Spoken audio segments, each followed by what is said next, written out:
Most people think skipping a meal is just an inconvenience, a minor discomfort, something you push through until the next plate of food arrives and life returns to normal. But what if I told you that the moment you decide not to eat, truly commit to a full 24 hours without food, your body doesn't just sit there and wait? What if the reality is something far more dramatic, far more intelligent, and honestly, far more humbling than anything most people have ever been taught?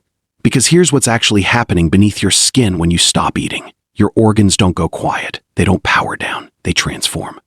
Every system inside you, from the first cell in your brain to the last muscle fiber in your legs, shifts into a completely different mode of operation. A mode that most of us, living in a world of constant meals and endless snacks, have almost never experienced. A mode that your body was built for. A mode that, in some ways, reveals the most sophisticated survival machinery ever assembled by evolution.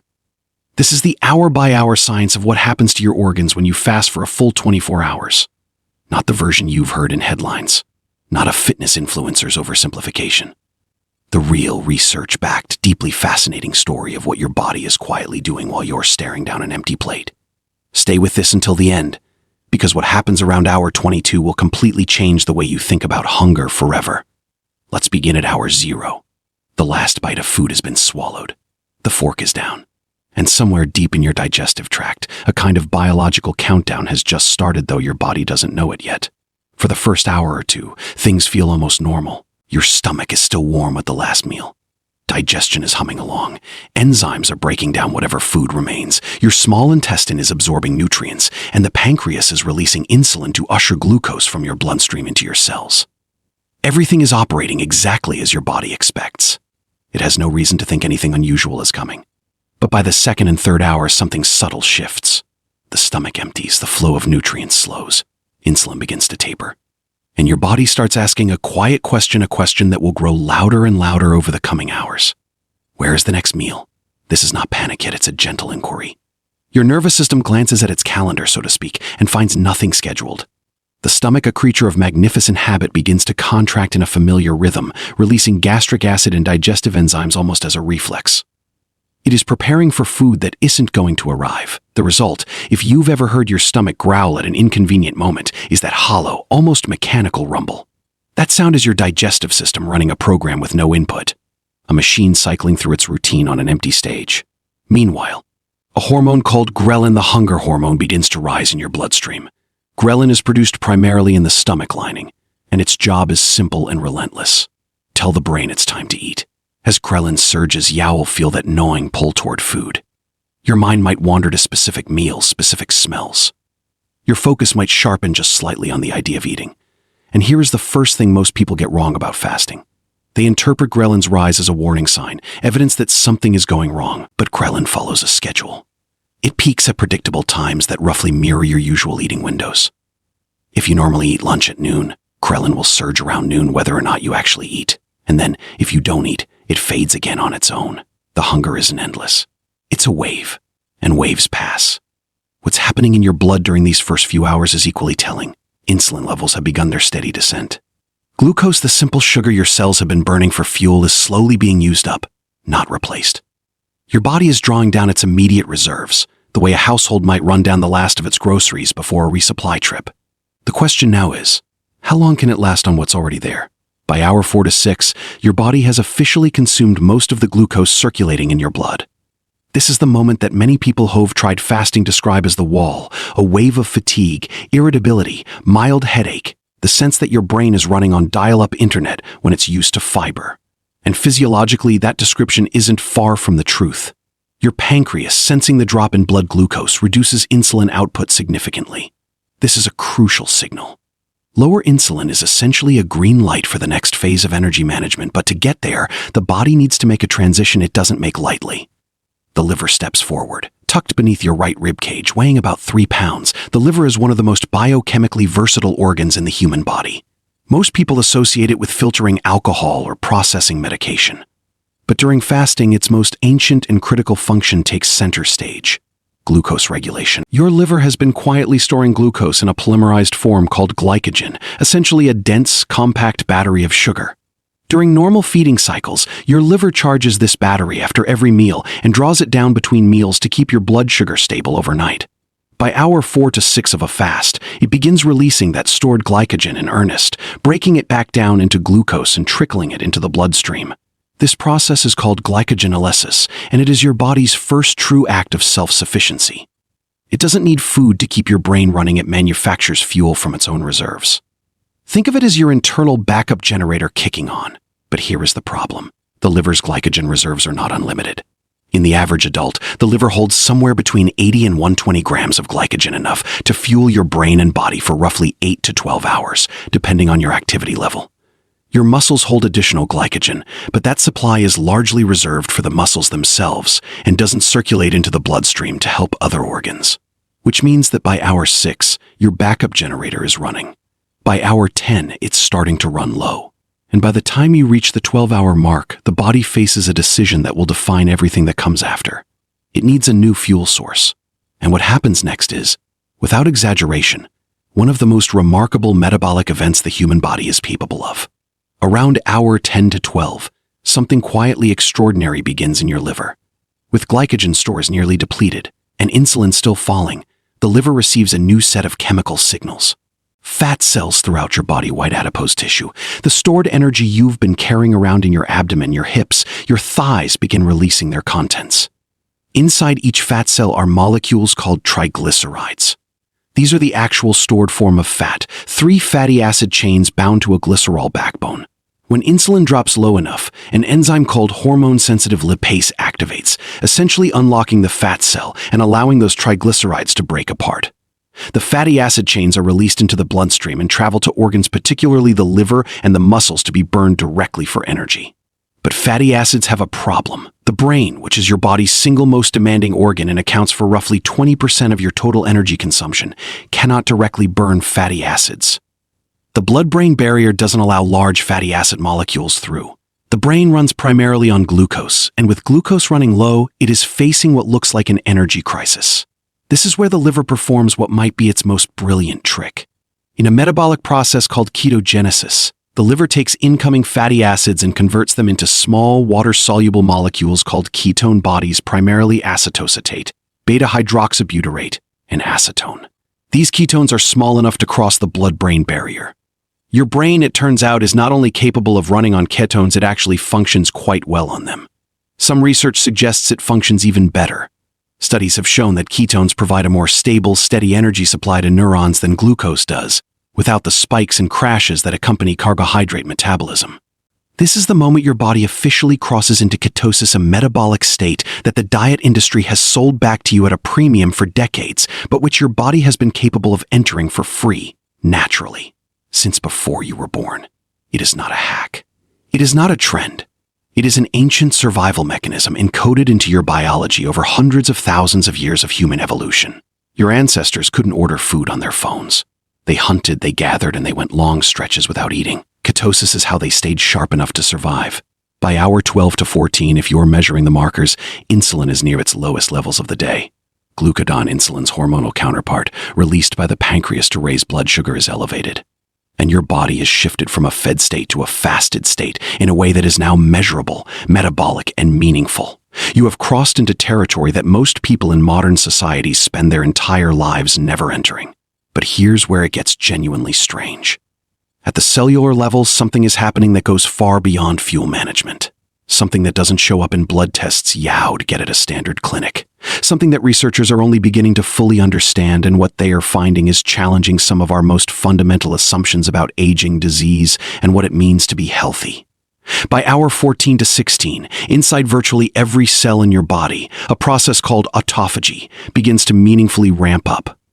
The word comes from the Greek, auto meaning self and phagine meaning to eat. Autophagy is literally your body eating itself, but not in the catastrophic way that phrase might sound. It is in fact one of the most elegant and necessary processes in cellular biology. Here's what's happening. Inside your cells, over time, things break down. Proteins get damaged, misfolded, or oxidized. Organelles, the specialized structures inside cells that perform specific functions, wear out and malfunction. Cellular debris accumulates. In a constantly fed state, your cells are too busy processing incoming nutrients and performing their primary functions to deal with this internal clutter.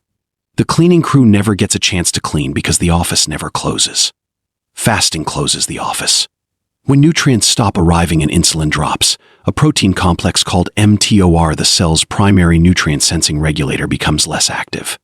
And when mTOR quiets down, autophagy activates. Special structures called autophagosomes begin forming inside cells. These structures literally engulf damaged proteins and malfunctioning organelles, enclosing them in a double membrane and delivering them to the cell's recycling machinery, lysosomes, where they are broken down and their raw components are either reused or discarded. The result is a cell that is cleaner, more efficient, and more resilient. Autophagy is linked to reduced risk of cancer, neurodegenerative disease, and cardiovascular disease. It is a primary mechanism by which caloric restriction, long observed to extend lifespan in animal models, is thought to operate. The Nobel Prize in Physiology or Medicine in 2016 was awarded specifically for work on autophagy, because the scientific community recognized that this process is not peripheral or niche. It is central. It is foundational. It is one of the primary ways your body maintains itself across a lifetime, and fasting is one of the most powerful ways to activate it. Meanwhile, in your gut, the same quiet revolution is underway. By hour 15 to 17, your stomach has been empty for many hours, and its walls are doing something unexpected. Resting and repairing. The lining of the stomach and small intestine is among the most rapidly renewing tissue in the human body. Under normal conditions of constant eating, that renewal process runs continuously, but it's always competing with the demands of active digestion. Fasting removes the competition. The intestinal mucosa, the delicate inner lining of your digestive tract that acts as both an absorptive surface and a barrier against the outside world, gets an extended maintenance window. Tight junction proteins, which seal the gaps between intestinal cells and prevent undigested particles, bacteria, and toxins from leaking through the gut wall into the bloodstream, are reinforced. This is directly relevant to a phenomenon researchers call intestinal permeability, or in more popular terms, leaky gut. Whether you've heard of it in clinical or wellness circles, the underlying biology is real. A compromised intestinal barrier is associated with systemic inflammation, autoimmune conditions, and metabolic dysfunction. And fasting, by giving the gut a genuine rest, supports the integrity of that barrier. Deeper in the gut, something else is shifting. Your microbiome, the vast teeming ecosystem of trillions of microorganisms that inhabit your intestines, is not static. It responds to what you eat, and it responds to what you don't eat. During fasting, certain bacterial populations that depend on a constant supply of dietary fiber and simple sugars begin to decline. Others, adapted to feast and famine cycles, become more active. There is growing evidence that periodic fasting increases microbial diversity, and microbial diversity is consistently associated with better immune function, better metabolic health, lower rates of inflammatory disease, and even improved mental health through what researchers call the gut-brain axis. Your gut is not just an organ that processes food. It is an ecosystem, and like all ecosystems, it thrives with the right cycles of activity and rest. By hour 17 to 19, two things are happening in parallel that at first glance seem contradictory. Your body is, by any objective measure, running low on resources. Glycogen is depleted. You haven't eaten in nearly a day. You might expect mental fog, lethargy, and dulling of the senses. And yet many people who fast report something they describe as mental clarity, a sharpening of focus, an almost uncomfortable alertness that feels clean and bright, different from the jittery edge of caffeine. Thoughts come faster. Distractions recede. The world feels somehow more vivid. This is not placebo. This is not wishful thinking from people invested in their fasting practice. This is in part the direct neurological effect of ketones. Beta-hydroxybutyrate, the primary ketone circulating in your blood by hour 17, doesn't just fuel neurons. It modulates them. Research shows it influences the expression of brain-derived neurotrophic factor, or BDNF, a protein sometimes called the fertilizer of the brain, which supports the growth, maintenance, and survival of neurons. It also acts as an inhibitor of histone deacetylase enzymes that suppress certain genes, effectively turning on genes associated with stress resistance, antioxidant defense, and cellular longevity. In plainer terms, ketones don't just keep your brain running, they make it more resilient, more adaptive, and potentially more capable. There's an evolutionary logic here that is almost poetic. A hungry brain is a motivated brain. An organism that became lethargic and cognitively dull when food was scarce would not have survived to pass on its genes. The cognitive sharpening that accompanies fasting is a feature, not a coincidence. Your ancestors needed to think clearly precisely when they hadn't eaten for a day, because that was exactly when they needed to hunt, to strategize, to problem solve their way to the next meal. You are inheriting that same architecture, the same biology, the same ancient gift. By hour 20, your fat-burning machinery is now operating at full capacity, and one of the quietest heroes of the whole process has been working overtime for hours without recognition. Your heart. The heart is a muscle, and like all muscles, it needs fuel. Under normal fed conditions, the heart burns a mixture of glucose, fatty acids, and a small amount of lactate.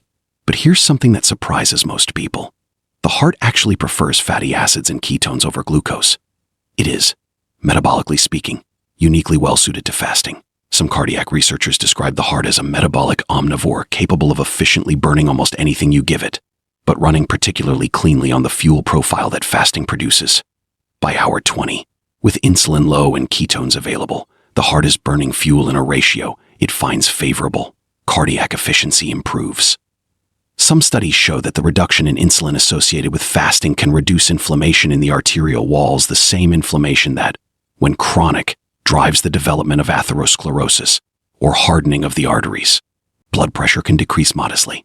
Heart rate variability, a measure of the heart's ability to respond flexibly to moment-to-moment demands, and a strong predictor of cardiovascular health and resilience, has been shown to improve during fasting windows in several studies. At the same time, fasting reduces levels of triglycerides in the bloodstream. Remember those fat molecules released from adipose tissue? Most are being burned. The ones that aren't are cleared more efficiently. And lower circulating triglycerides mean lower risk of arterial plaque, lower inflammatory load, and a cardiovascular system that is, at least in this moment, running with less friction.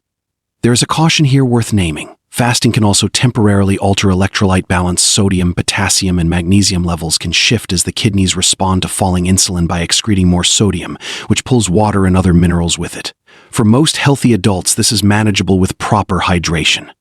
For those with certain heart conditions, however, electrolyte imbalance during fasting can increase the risk of arrhythmia.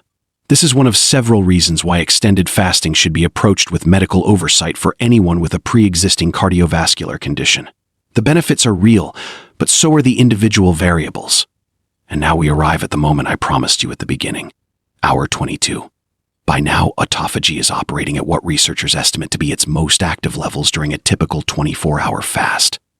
The cellular cleanup operation that began quietly around hour 14 is now in full swing, and its implications extend far beyond what most discussions of fasting even acknowledge.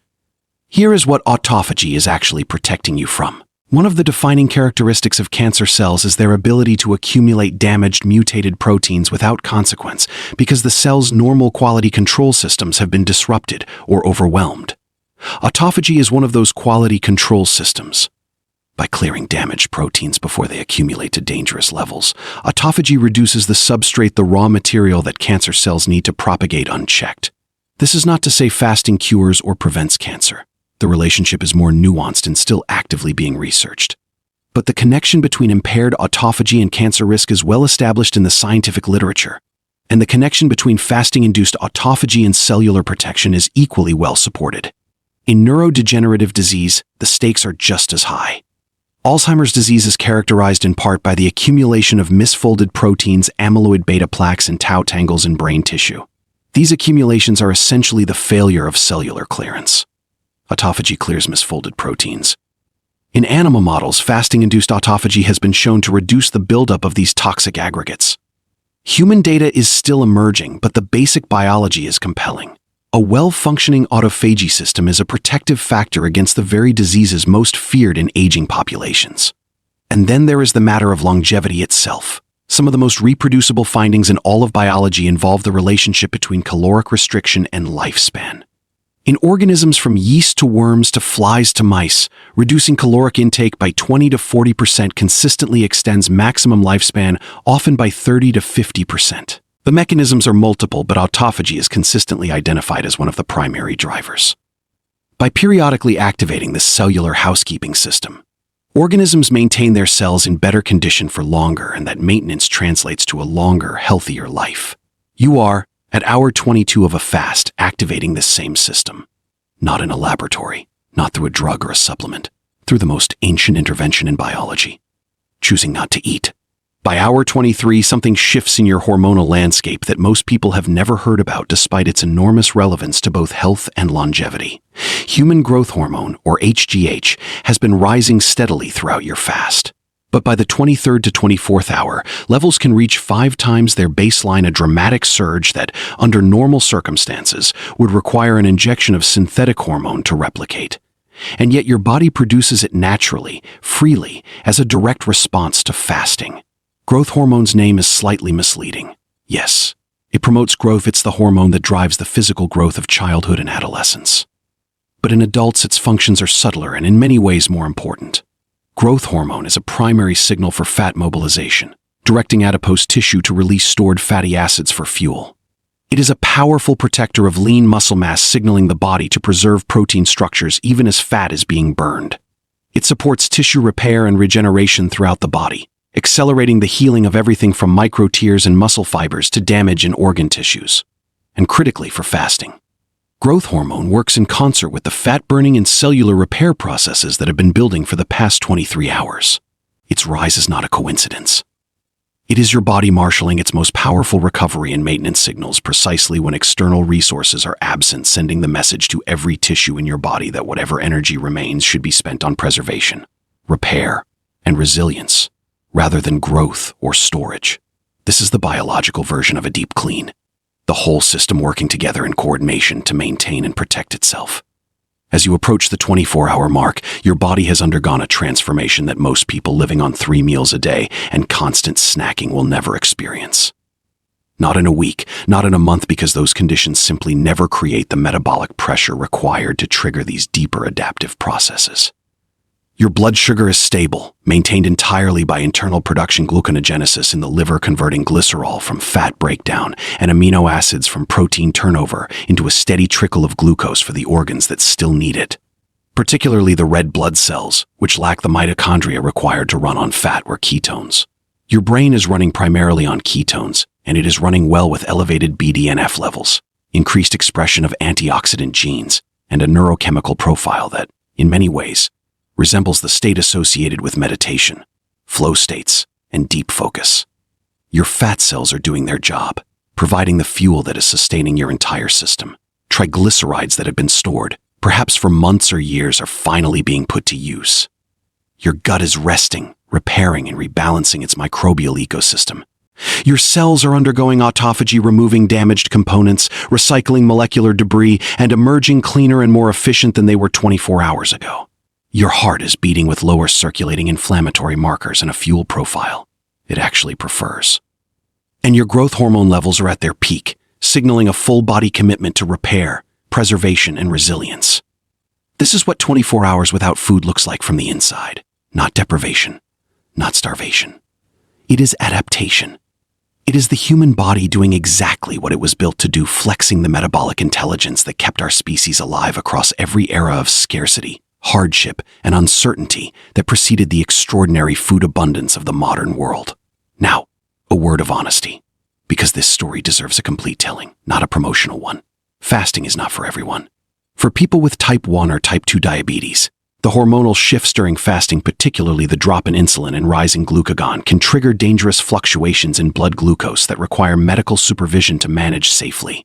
For people with a history of eating disorders, the psychological landscape of deliberate food restriction can be complex and potentially harmful in ways that go beyond physiology. For pregnant or breastfeeding women, caloric restriction of any kind carries risks for fetal and infant development that outweigh any metabolic benefits.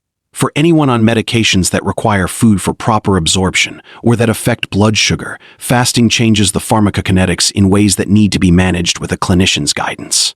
For healthy adults without these contraindications, the science is genuinely encouraging. A single 24-hour fast, practiced occasionally and thoughtfully, activates biological processes that modern medicine is increasingly recognizing as central to long-term health and longevity. The evidence is not hype. It is peer-reviewed, replicated, and growing. But it is also not a replacement for the fundamentals: consistent quality sleep, regular physical movement, a nutrient-dense baseline diet, and the kind of sustained stress management that no 24-hour fast can substitute for. Think of fasting not as a cure, but as a context, a periodic shift in the conditions under which your body operates, one that activates pathways and processes that routine eating patterns never allowed to fully express. What started as a simple choice not to eat for a day turns out to be a portal into the deepest layers of your biology, A portal that has been there your entire life, built into every cell, every organ, every enzymatic pathway that makes you human. The hunger you feel during a fast is real. The discomfort is real. The waves of craving are real, but they are not the whole story. Beneath that discomfort, something remarkable is unfolding. Something ancient. Something that evolved over millions of years not to harm you, but to sustain you through exactly the kinds of challenges that for most of human history were simply part of being alive. You are not broken when you're hungry. You are adapting, and now you know exactly how.